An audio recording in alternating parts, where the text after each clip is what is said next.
Oke, Bismillahirrahmanirrahim. Assalamualaikum warahmatullahi wabarakatuh. Yang terhormat Ibu Kepala Sekolah SD Negeri 1 Logorandu, yang saya hormati Bapak Ibu Komunitas Belajar, Guru Hebat SD Negeri 1 Logorandu. Salam sejahtera bagi kita semua. Pertama-tama marilah kita panjatkan puja dan puji syukur atas kehadirat Allah Subhanahu wa taala yang telah memberikan kita rahmat, hidayah, sekaligus kesehatan sehingga kita dapat berkumpul di kegiatan ini, komunitas belajar kita SD Negeri 1 Logorandu dengan keadaan sehat tanpa halangan suatu apapun. Sholawat dan salam kita curahkan pada Nabi besar kita Nabi Muhammad SAW. Semoga dia akhir nanti kita semua mendapat syafaatnya. Amin. Sebelum ke rencana tidak lanjut, kita ice breaking dulu Bapak Ibu supaya tidak sepaneng gitu. Karena nanti saya salam olahraga panjenengan jaya 3 kali. Itu nggih. Salam olahraga. Nah, nggih, supaya tidak sepaneng dan semangat untuk hari ini. Nggih, Bapak Ibu, langsung saja di sini saya akan memaparkan atau diseminasi rencana tidak lanjut PKG PJOK Kabupaten Klaten yang berjudul yaitu adalah Buah Hati, yaitu bugar dan sehat setiap hari. Untuk latar belakang program ini, SD Negeri 1 Logorandu itu adalah sekolah negeri yang terletak di Kecamatan Jiwiring, Kabupaten Klaten, memiliki peserta didik yang beragam latar belakangnya. Program ini dirancang untuk meningkatkan partisipasi aktif sesuai dengan minat, pilihan, dan kepemilikan, yaitu melalui kegiatan olahraga. Berdasarkan karakteristik yang beragam, pemetaan aset yang dimiliki sekolah, yaitu fasilitas olahraga yang memadai, serta dukungan dari kepala sekolah dan stakeholder. Selanjutnya, dari survei awal bahwa peserta didik menunjukkan kebutuhan akan kegiatan fisik rutin yang bertujuan menjaga kesehatan jasmani dan rohani. Untuk tujuan program Buah Hati ini, yaitu yang pertama visi guru PJOK, menjadikan pembelajaran PJOK yang menyenangkan dan berpusat pada peserta didik dengan mempromosikan suara, pilihan, dan kepemilikan dengan melibatkan komunitas sekolah. Untuk tujuan program yang pertama, meningkatkan partisipasi aktif peserta didik dalam kegiatan fisik. Yang kedua, menumbuhkan rasa kepemilikan dan tanggung jawab peserta didik. Yang ketiga, mendorong pemilihan gaya hidup sehat peserta didik. Kemudian capaian atau langkah-langkah dan hasil yang diharapkan untuk program ini. Yang pertama, untuk capaian, semua peserta didik aktif dalam kegiatan senam setiap Jumat dan memakan makanan yang bergizi agar meningkatkan kebugaran jasmani maupun rohani. Untuk langkah-langkahnya, yang pertama sosialisasi dan persiapan, yang kedua pelaksanaan kegiatan setiap hari Jumat, yang ketiga evaluasi yaitu adalah survei dan penilaian. Hasil yang diharapkan dari program ini, peserta didik mempunyai kebiasaan perilaku yang aktif dan partisipatif dalam kegiatan kebugaran jasmani maupun rohani. Untuk struktur program, yang pertama, program Buah Hati merupakan kegiatan kokurikuler yang melibatkan semua peserta didik dan seluruh warga sekolah. Yang kedua, untuk jenjang sekolah dasar dapat mengkombinasikan kelas atas maupun kelas rendah atau kelas bawah. Memang yang akan terlibat penuh adalah kelas 4, 5 maupun 6, tetapi agar program ini berkelanjutan, maka dianggap perlu melibatkan kelas bawah. Minimal mereka mendapatkan pengalaman dari melihat kakak kelasnya memimpin kegiatan berkolaborasi, juga aktif bergerak untuk memperkuat kemampuan gerak dasar. Untuk waktu pelaksanaan dilaksanakan setiap Jumat selama tahun ajaran sekolah. Untuk mitra dalam komunitas belajar kita, yang pertama mitra pendukung, satu guru PJOK sebagai koordinator kegiatan, yang kedua guru kelas dan guru mapel mendukung semua kegiatan dengan memastikan peserta didik ikut berpartisipasi. Yang ketiga, kepala sekolah sebagai penanggung jawab kegiatan. Kemudian orang tua yaitu bersedia menyiapkan makanan bergizi untuk menjadi bekal anaknya di sekolah. Dan yang kelima adalah semua atau seluruh warga sekolah. Untuk kapasitas atau aset yang dimiliki di sekolah kita, Yang pertama untuk aset SDM, sumber daya manusia, yaitu adalah kepala sekolah, guru, peserta didik, dan semua warga sekolah.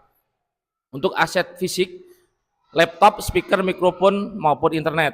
Kemudian aset politik, komite, dan stakeholder yang mendukung kegiatan positif ini. Dan aset lingkungan, itu ada halaman sekolah, kemudian aset finansial berasal dari dana BOS, kemudian aset sosial, sekolah berkolaborasi dengan semua, jadi semua warga sekolah. Kemudian untuk aset agama, berdoa sebelum memulai kegiatan. Untuk rencana evaluasi, yaitu rencana evaluasi kegiatan Buah Hati ini melibatkan peserta didik untuk pengumpulan data dan informasi, tidak hanya peserta didik tapi guru dan semua warga sekolah termasuk komunitas belajar. Kemudian peserta didik yang mengikuti kegiatan ini akan dimintai untuk mengisi formulir survei dan umpan balik, termasuk semua warga sekolah. Refleksi ini bisa berupa tertulis maupun lisan dengan cara wawancara. Kemudian untuk kemungkinan tantangan yang nanti akan dihadapi, yang pertama tantangannya kendala cuaca atau kendala cuaca buruk yang dapat mengganggu pelaksanaan senam. Kemudian kurangnya motivasi atau minat peserta didik dalam waktu atau jangka yang panjang. Kemudian untuk solusinya, menyediakan alternatif lain dengan menggunakan ruang atau kelas jika cuaca tidak mendukung. Kemudian memberikan penghargaan untuk meningkatkan motivasi maupun minat peserta didik mengikuti kegiatan ini.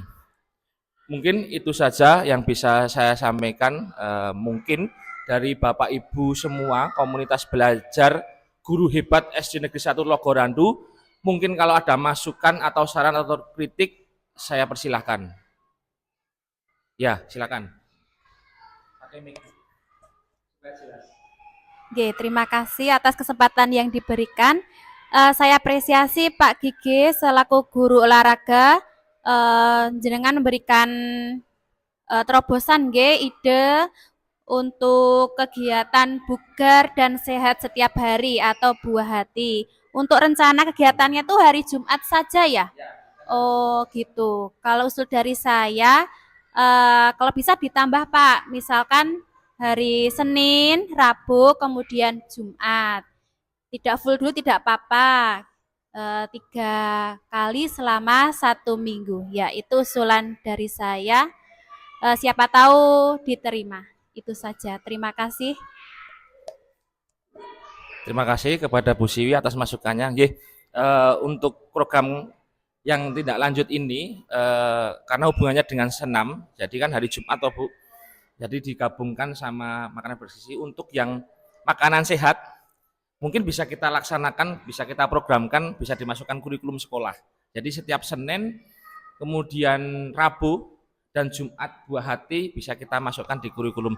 Terima kasih masukannya untuk Bu Siwi. Mungkin ada yang lain Bapak Ibu semua? Monggo.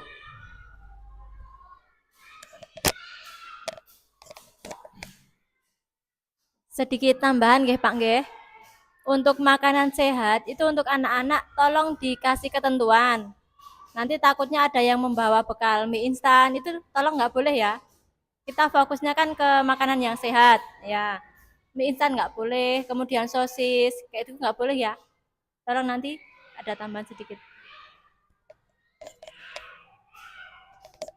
Terima kasih Bu Siti. Mungkin jadi kenapa kok untuk makanan sehat ini saya berkolaborasi dengan orang tua, itu tadi kita harus berkolaborasi dengan tidak hanya dengan guru saja. Ternyata orang tua itu juga harus kita libatkan. Contohnya apa yang disampaikan oleh Bu Siti tadi. Walaupun kita sudah memberikan semacam aturan dan sebagainya, kalau kita tidak memberikan sosialisasi kepada orang tua pun juga nanti akan bingung. Kalau enggak ya, alah nganggu bekali mie aja nggak apa-apa. Tapi kalau kita sudah komunikasi, kolaborasi dengan orang tua, jadi orang tua tahu, oh ternyata makanan bekal itu ini tidak boleh, sosis tidak boleh. Nah, kalau bisa malah setiap bekal disertai dengan buah, itu lebih bagus. Mungkin ada yang lain Bapak Ibu? Monggo, masih. Cek. Ya Pak Gigi, terima kasih untuk waktunya. Saya ada sedikit saran untuk saya sendiri maupun Bapak dan Ibu guru. Bagaimana kalau ketika senam itu kita para guru berada di baris terdepan untuk memberikan contoh kepada anak-anak sebagai contoh positif untuk menunjukkan bahwa kita sebagai guru itu bisa memberi contoh dan teladan, dan agar kita sebagai guru lebih kompak ketika senam. Jadi anak-anak itu bisa lebih semangat diharapkan, karena gurunya aja senamnya semangat, berarti murid-muridnya juga harus semangat. Begitu Pak Gigi, saran dari saya. Terima kasih. Terima kasih Pak Haji, saran yang bagus. Saya ternyata belum kepikiran, ternyata Pak Haji malah ada pikiran seperti itu. Terima kasih Pak Haji.